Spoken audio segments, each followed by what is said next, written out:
ஞானேஸ்வரியில் அத்தியாயம் 18 ஸ்லோகம் 34. ராஜச திருதி, அதாவது இப்போது 3 வகையான தைரியங்களை பற்றி, உறுதி அப்படிங்கிறத பற்றி நம்ம பார்த்துட்டு வரோம். அதுல சாத்வீக உறுதி அப்படிங்கிறது எப்படி இருக்கும் அப்படிங்கிறத நேற்று நம்ம பார்த்தோம். இதுல பர்டிகுலரா நம்ம என்ன கவனிச்சோம் அப்படின்னா, 1000 தடைகள் வந்தாலும் அதை தகர்த்தெறிந்து விட்டு தான் எடுத்துக்கொண்ட அந்த லட்சியத்திலிருந்து பிறழாமல் இருப்பான் அப்படின்னு நம்ம பார்த்தோம். அந்த லட்சியம் என்னன்னு பார்த்தோம் அப்படின்னா, தன் சுரூபத்தை அடைவது அப்படிங்கிற லட்சியமாகத்தான் இருக்கும். அப்படி இருந்தா அதுக்கு பேர் வந்து சாத்விக திருதி அப்படின்னு பார்த்தோம். இப்போ குவைட் நேச்சுரலி ராஜச திருதி அப்படின்னு வரும்போது என்னவா இருந்திருக்கும், ஆட்டோமேட்டிக்கா கண்டுபிடிச்சிருப்போம். பணத்துக்கோ புகழுக்கோ அல்லது மற்ற இந்த மாதிரியான விஷயங்களுக்காக இவன் வேற லெவல் உறுதிப்படுத்திருப்பான். அவன் இந்த சாத்வீக என்ன அளவுக்கு ஒரு உறுதி இருந்ததோ சேம் உறுதி அவன்கிட்ட இருக்கும்.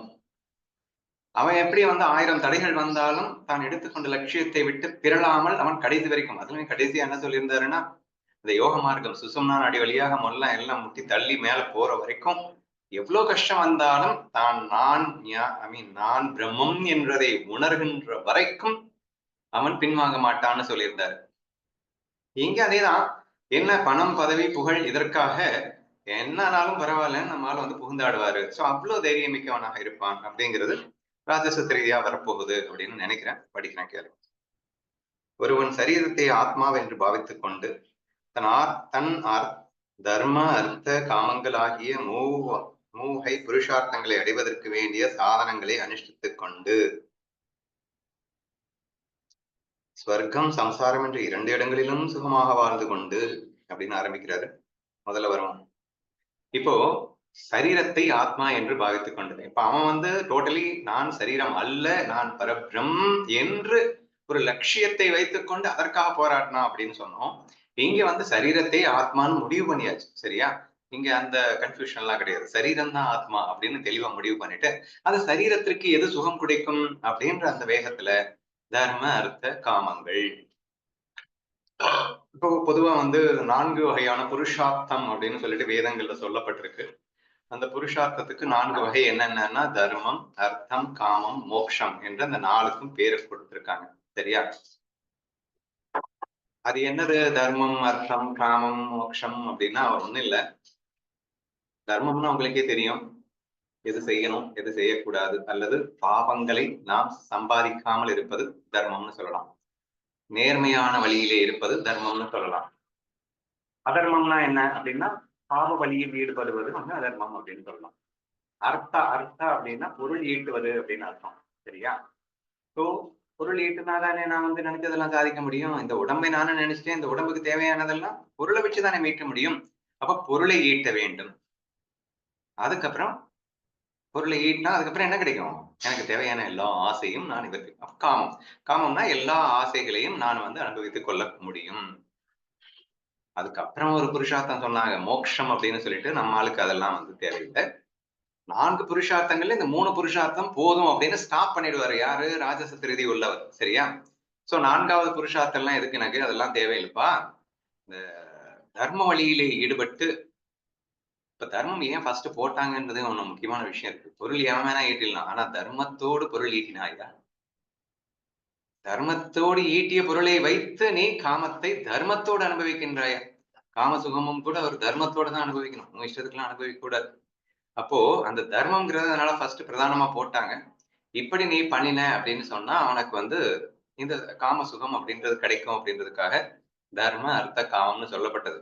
பட் 4வது ஒரு புருஷார்த்தம் சொல்லப்பட்டது, மோட்சம் அப்படின்னு. இதெல்லாம் வரும் டம்மிடா அதுக்கு முன்னாடி. அதனால நீ இப்ப எடுத்த உடனே மோட்சத்துக்கு வான்னு சொன்னா வரவா போற? சரி போ, தர்மத்தோடையாவது பொருளை ஈட்டி தர்மத்தோடையாவது காமத்தை அனுபவிச்சுக்கோ. இந்த மாயை உண்மைன்னு நம்பிட்ட. ஆனா அந்த நம்பினாலும் அந்த ஒரு மாயை உண்மைன்னு நம்பினாலும் அதுல ஒரு சுகம் வேணும்ல. அப்படி இந்த மாயை சுகத்தை நீ அனுபவிக்கணும் அப்படின்னா, சுரூப சுகத்தை எல்லாம் இல்ல, மாயா சுகத்தையே அனுபவிக்கணும்னாலும் தர்மத்தோடு நீ பொருளீட்ட வேண்டும், காமத்தை புசிக்க வேண்டும் அப்படிங்கிற ஒரு விஷயம் புருஷார்த்தங்கள்ல சொல்லப்பட்டிருக்குங்க. இவன் வந்து இந்த 3 புருஷார்த்தங்களை மட்டும்தான் எடுத்துப்பானே தவிர 4வதை எடுத்துக்க மாட்டான் அப்படிங்கிறது தான் இங்க சொல்லியிருக்காரு. ஆத்மா தன் சரீரத்தை ஆத்மா என்று பாவித்துக் கொண்டு தர்ம அர்த்த காமங்களாகிய மூவகை புருஷார்த்தங்களை அடைவதற்கு வேண்டிய சாதனங்களை அனுஷ்டித்துக் கொண்டு ஸோ அதுக்குண்டான எல்லா முயற்சியும் அவன் பண்ணிட்டு தான் இருப்பான். ஸ்வர்க்கம் சம்சாரம் என்ற 2 இடங்களிலும் சுகமாக வாழ்ந்து கொண்டு அது என்ன சொர்க்கம் சம்சாரம் அப்படின்னா ஏன்னா வேதத்துல சொல்லியிருக்கோம் இந்த யாகங்கள்லாம் வளர்த்தேன்னா இந்த மாதிரி இந்த பூமியில வாழ்ந்தேன்னா நீ சொர்க்கத்துக்கு போவே அப்படின்னு சொல்லிட்டு அப்போ ஆட்டோமேட்டிக்கா இங்க அதெல்லாம் கூட பண்ணிக்கிட்டு இங்க மட்டும் இல்ல சொர்க்கத்திலையும் நான் வந்து காமத்தை அனுபவிக்கணும் அப்படிங்கிற ஒரு ஆசையில இவன் எல்லா வேலையும் பண்றான். வாழ்ந்து கொண்டு மனோரதங்கள் என்னும் சமுத்திரத்தில் தர்ம அர்த்த காமங்கள் என்னும் படகில் வர்த்தகம் செய்து கொண்டு சோ மனசு ஃபுல்லா இந்த மூணுல தான் இருக்குமே தவிர நான்காவதுக்கு போகாது அப்படிங்கிறதுக்காக சொல்லியிருக்காரு. மனோரதங்கள்னா மனசு மனசு ஃபுல்லாவே இந்த தர்ம அர்த்த காமங்கள் என்னும் படகில் வர்த்தகம் செய்து கொண்டு தேக கஷ்டத்துக்கும் பொருட்செலவுக்கும் தக்கபடி 4 மடங்கான லாபத்தை கொடுக்கும் கர்மங்களையே செய்து கொண்டு ரொம்ப முக்கியம். ஏன்னா ரஜசிக்னாலே 100% ரிசல்ட் ஓரியன்டட் தானே. அப்போ நான் கஷ்டப்பட்டு இந்த உடம்ப வச்சு உழைக்கிறேன் அப்படின்னா நான் பொருள் ஈட்டணும். அப்போ 4 மடங்கு லாபம் கிடைக்குமா? நான் வந்து நெல்லு மட்டும் ஒரு நெல்ல போட்டா 50 நெல்லு கிடைக்குதுல்ல. அந்த மாரி நான் எத பண்ணினாலும் 50 மடங்கு எனக்கு திரும்பி வரணும். அப்படி இருந்தா தான்டா நான் பண்ணுவேன் அப்படின்னு சொல்லிட்டு அதுல உறுதியா இருப்பான். இதுல ராஜச திருதி. சோ அந்த மாதிரி எந்த இதுலலாம் வந்து எக்ஸ்ட்ரீமா லாபம் கிடைக்கும் அப்படிங்கிறத உத்தேசம் செய்து 4 மடங்காக லாபம் கிடைக்கும் என்று உத்தேசம் செய்து அதில் மிக உறுதியாக இருப்பான் அப்படிங்கிறது தான் சொல்ல வர்றாரு. லாபத்தை கொடுக்கும் கர்மங்களையே செய்து கொண்டு மிக்க சாகசமான தொழில்கள் எந்த தைரியத்தின் பலத்தை கொண்டு நடத்தி வருவானோ இந்த மாதிரி மிக்க சாகசமான தொழில்கள்னா இந்த மாதிரியான அவனுக்கு தோணுதில்ல. சரி எதை பண்ணா 10 மடங்கு லாபம் கிடைக்கும் 5 மடங்கு லாபம் கிடைக்கும் அப்படிங்கிற மாதிரி தொழில்களை செய்து கொண்டு மிக்க சாகசமான தொழில்களை எந்த தைரியத்தின் பலத்தை கொண்டு நடத்தி வருவான். அப்போ இதுக்கும் தைரியம் வேணும் இல்லைங்க. சும்மாவா வந்து எல்லாத்தையும் பண்ணிட முடியும். அப்போ ஒண்ணுக்கு 10 மடங்கு லாபம் கிடைக்கக்கூடிய தொழில் எதுன்னு கண்டுபிடிக்கணும். கண்டுபிடிச்சிட்டு அந்த தொழில்ல வர்ற எல்லா கஷ்டங்களையும் ஏத்துக்கிட்டு அதை வந்து பண்ணணும். அந்த ரிசல்ட் வர்ற வரைக்கும் விடாம உழைக்கணும். சோ அதுக்கும் தைரியம் வேணும். எந்த தைரியத்தின் சகாத்தை கொண்டு நீ இந்த மாதிரி இந்த 3 விஷயத்துக்கு மட்டுமே தர்ம அர்த்த காமங்களுக்கு மட்டுமே முக்கியம் சொர்க்க நரகன்றேன். இந்த பூலோகம் மற்றும் சொர்க்கத்துல எல்லாம் சுகம் கிடைக்கணும் அப்படிங்கிறதுக்காக மட்டும் அல்லது செய்யும் செயலில் 4 மடங்கு லாபம் கிடைக்க வேண்டும் என்பதற்காக மட்டுமே மிகவும் தைரியம் கொண்டவனாக அப்படின்னா அதற்கு கண்டிப்பா கஷ்டம் வரத்தானே செய்யும். அந்த கஷ்டங்களை எல்லாம் பொருட்படுத்தாம இந்த கோல் கடைசி வரைக்கும் விடாம நிலை பெயராமை அப்படின்னு சொல்லுவாரு திருதிக்கு. அந்த நிலை பெயராமல் நம்மால் இதுல டிராவல் பண்ணான்னா அவனுக்கு ராஜச திருதி உள்ளவன் என்ற அர்த்தம் என்று அழகாக சொல்லி இருக்கின்றார்.